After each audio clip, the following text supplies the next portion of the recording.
মেরাজের এই ঘটনার পুনরাবৃত্তি বা এই ইতিহাস, ওই তারিখটার পুনরাবৃত্তিকে আপনার কেন্দ্র করে প্রতি বছর একটা বিশেষ দিনকে শবে মেরাজ উদযাপন করা, রাতভর বিশেষভাবে ইবাদত করা, দিনভর বিশেষ গুরুত্ব দিয়ে রোজা রাখার কথা বিশুদ্ধ কোনো হাদিস দ্বারা প্রমাণিত নয়। শবে মেরাজ উপলক্ষে সারা রাত জেগে ইবাদত করা এবং শবে মেরাজ উপলক্ষে 26তম দিন পার হয়ে 27তম রাত যখন শুরু হয় তখন সাহারি খেয়ে 27 রজবে রোজা রাখা, এটা আমাদের সমাজে বহুল প্রচলিত। অথচ ভাইরা আমার, যেটা আমরা শুরুতে বলেছি, রজব মাসের 27 তারিখে নবী সাল্লাল্লাহু আলাইহি ওয়াসাল্লামের মেরাজ হয়েছে এমনটি নিশ্চিত কোনো বিষয় নয়। নবীজির মেরাজ হয়েছে সেটা মহাসত্য, সেটা চরম সত্য।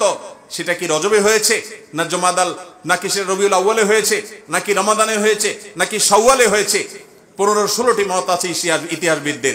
যদি ধরেও নেই আমরা রজবের এই 27 তারিখেই হয়েছে, যেমন কোন কোন ইমামগণ বলেছেন, সে আলোকে যদি আমরা ধরেও নেই, তারপর আমরা বলবো নবী সাল্লাল্লাহু আলাইহি সাল্লামের মেরাজ হয়েছে হিজরতের আগে। এরপর নবী সাল্লাল্লাহু আলাইহি সাল্লাম প্রায় 11 বছর বেঁচে ছিলেন। এই পুরো সময় জুড়ে কখনো তিনি মেরাজ দিবস, মেরাজ রজনী উদযাপন এটা তিনি কখনো করেছেন বলে কোনো জাল বা জয়ীফ হাদিসে পর্যন্ত বর্ণিত হয়নি। বিধায় মেরাজের এই ঘটনার পুনরাবৃত্তি বা এই ইতিহাস, ওই তারিখটার পুনরাবৃত্তিকে আপনার কেন্দ্র করে প্রতি বছর একটা বিশেষ দিনকে শবে মেরাজ উদযাপন করা, রাতভর বিশেষভাবে ইবাদত করা, দিনভর বিশেষ গুরুত্ব দিয়ে রোজা রাখার কথা বিশুদ্ধ কোনো হাদিস দ্বারা প্রমাণিত নয়। আমরা শুধুমাত্র মেরাজের বিষয় থেকে শিক্ষা গ্রহণ করব, মেরাজ থেকে আনিত নামাজটা আমরা আদায় করব। এর বাইরে এই তারিখকে কেন্দ্র করে রাতভর ইবাদত আপনি অন্য সময় করতে চাইলে এই মাসেও করেন, এই রাতেও করেন, অন্য সময় নফল নামাজ পড়েন, আপনি এই দিনে নফল নামাজ পড়ার নিষেধ নাই। কিন্তু মেরাজকে কেন্দ্র করে কোনো নামাজ, মেরাজকে কেন্দ্র করে কোনো রোজা, এটা কোনো বিশুদ্ধ হাদিস দ্বারা বর্ণিত হয় নাই। অনেকে এই রজব মাসে বিশেষ উমরা করেন, যেটাকে উমরায়ে রজবিয়া বলে। এটা বিশেষ ফজিলতের কথা মানুষ নিজেরা অনেকে বানিয়ে নিয়েছে, অথচ এটিও কোনো বিশুদ্ধ হাদিস দ্বারা বর্ণিত হয়নি। অনেকে 27 রজবে সালাতুর রাগায়েব নামে বিশেষ প্রক্রিয়া, বিশেষ নামাজ পড়ে, এটাও কোনো হাদিস দ্বারা বর্ণিত হয় নাই। আল্লাহ কোরআনে বলেছেন, মা আতাকুমুর রাসূলু ফাখুযু ওয়া মা নাহাকুম আনহু ফান্তাহু, তোমাদেরকে রাসূল যা দিয়েছেন সেটা আঁকড়ে ধরো, যা নিষেধ করেছেন সেটা থেকে তোমরা বেঁচে থাকো। মন গড়া কোনো আমল করলে সওয়াব তো হবেই না, উল্টা বরং গুনাহ হবে।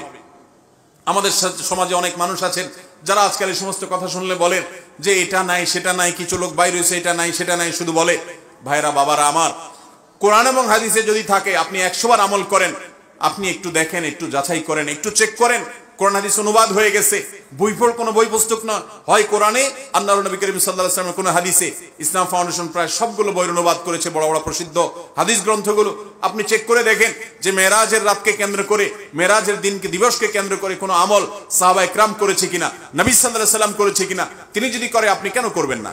আর যদি তিনি না করেন তো মনে রাখবেন, দেখতে মনে হয় নামাজ ভালো জিনিসই তো, আবার এখানে বাধা কেন? অনেকে বলেও যে রাত্রে মানুষ নামাজ পড়বে, চুরি তো করবে না, গান তো শুনবে না, তাহলে কিছু হুজুররা বাধা কেন দেয়? ভাইরা আমার, নামাজ আপনি পড়েন, এটাতে কোনো সমস্যা নেই, কিন্তু এই রাতে কোরআন হাদিসের নির্দেশ, ইসলামের নির্দেশ মনে করে যদি কোনো কাজ করেন, অথচ ইসলাম আপনাকে নির্দেশ করে নাই, তাহলে সেটা হলো মনগড়া আমল। মনগড়া আমলকে বলা হয় বেদাত, আর বেদাত হলো গোমরাহি, ভ্রষ্টতা। ওয়া কুল্লু দালালাতিন ফিন্নার, আর নবীজি বলেছেন সকল ভ্রষ্টতার ঠিকানা কোথায়? জাহান্নাম।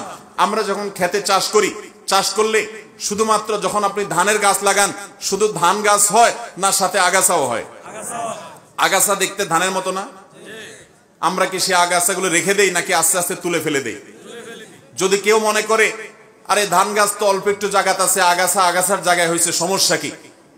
এই বেচারাকে তুলে কেন মেরে ফেলতে হবে? থাকুক না, ধান গাছও থাকুক, ওইটাও থাকুক, তাহলে ধানের ফসলের ফলন ভালো হবে।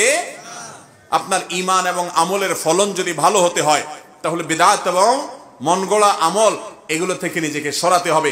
আপনি এমনি নিজে থেকে নফল আমল করেন, সেটা ভিন্ন কথা, কিন্তু বিশেষ কোন দিবসে কোরআন হাদিসে আছে বা ইসলামের নির্দেশ মনে করে, বিশেষ ফজিলত মনে করে যখন করবেন, তখন সেটা বিদআতে পর্যবসিত হবে। অতএব মেরাজ এটাকে উদযাপন নয়, আসুন মেরাজকে উপলব্ধি করার চেষ্টা করি। মেরাজকে ঘটা করে পালন করা নয়, বরং মেরাজের শিক্ষাগুলো দিয়ে আমাদের জীবনকে আমরা সাজাবার চেষ্টা করব তো ইনশাআল্লাহ। আল্লাহ রাব্বুল আলামিন আমাদের সবাইকে মেরাজের এই গুরুত্ব বুঝার তৌফিক দান করুন।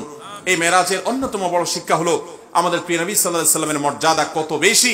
এই মেরাজ থেকে আমরা উপলব্ধি করার সুযোগ পাই, কারণ তিনি তার হাবিবকে ডেকে নিয়ে গেছেন এবং অন্য নবীদের সাথে সাক্ষাৎ করিয়েছেন, নবী এবং রাসূলদের ইমামতি করিয়েছেন।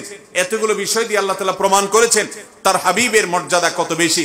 সেই সাথে মসজিদে আকসা এবং বাইতুল মাকদিসের যে মর্যাদা অনেক বেশি, সেটাও কিন্তু এই মেরাজের ঘটনা থেকে বোঝা যায় যে আল্লাহর হাবিবকে আল্লাহ তাআলা সেখানে প্রথমে নিয়ে গেছেন এবং বলেছেন কোরআনে যে তার চতুর্পাশে আল্লাহ তাআলা বারাকা দিয়েছেন। অতএব আমরা মেরাজের এই সকল শিক্ষাগুলো আমরা অর্জন করার চেষ্টা করব তো ইনশাআল্লাহ। এই শিক্ষাগুলো ধারণ করব তো আমরা ইনশাআল্লাহ। আল্লাহ আমাদেরকে তৌফিক দান করুন।